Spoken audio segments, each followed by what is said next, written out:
Another example with trig and exponential functions. This time it's going to be definite integration, so we have limits. And we're going to integrate 2 sine x plus 3 e to the x dx.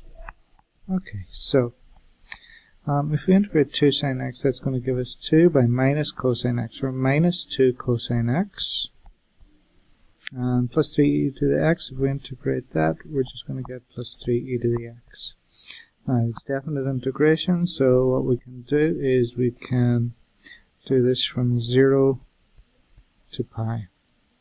Okay, and we're going to, first of all, if you've got the hang of definite integration by now, we're going to put in the top limit, so pi everywhere we have x. Okay, so it's going to be minus 2 cosine pi plus 3 e to the pi. So that's what happens when you put in the top limit, and then we are going to subtract, so a large minus sign, because we're going to subtract everything that follows. And that means we put in the bottom limit. So it's going to be negative 2 cosine 0 plus 3 e to the 0. Okay, and we'll try to work this out now. Well, that's going to be negative 2. Cosine of pi is negative 1 plus 3 e to the pi. We can't simplify that, so just leave it as it is. Now, that's going to be minus negative 2 cosine of 0. That's going to be negative 2 times 1 plus 3 e to the 0 is going to be 1 as well. So what do we have here? We have minus 2 by minus 1 is 2 plus 3 e to the pi minus 3.